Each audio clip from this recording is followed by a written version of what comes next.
बहुत समय पहले की बात है।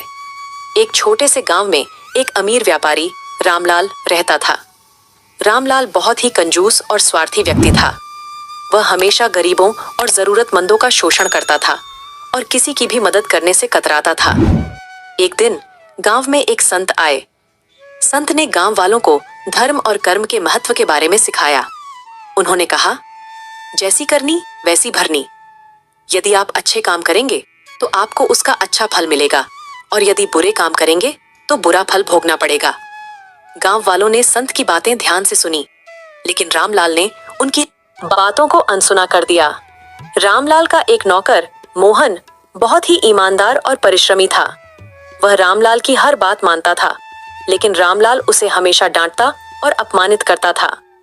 एक दिन रामलाल ने मोहन को बिना किसी कारण के नौकरी से निकाल दिया। मोहन दुखी होकर अपने गांव वापस चला गया। समय बीतता गया और रामलाल के व्यापार में धीरे धीरे गिरावट आने लगी। उसके व्यापारिक साथी उससे दूर होने लगे और उसकी संपत्ति भी घटने लगी। एक दिन रामलाल को भारी नुकसान का सामना करना पड़ा और वह कर्ज में डूब गया। उसकी हालत बहुत खराब हो गई और उससे मदद की जरूरत पड़ी। रामलाल ने अपने पुराने नौकर मोहन को याद किया और सोचा कि शायद वह उसकी मदद कर सके। रामलाल ने मोहन के गांव जाकर उससे मदद मांगी। मोहन ने रामलाल को पहचाना और उसकी स्थिति देखकर उसे सहानुभूति हुई। मोहन ने अपने गांव वालों से मिलकर रामलाल की मदद की और उसे खाने पीने का सामान और रहने की जगह दी।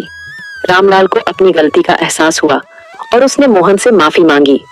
मोहन ने उसे माफ कर दिया और कहा, मालिक, आपने जो भी किया वह आपके कर्म थे, लेकिन हमें हमेशा याद रखना चाहिए कि जैसी करनी वैसी करनी। रामलाल ने मोहन के इस संदेश को दिल से स्वीकार किया और जीवन में फिर से अच्छा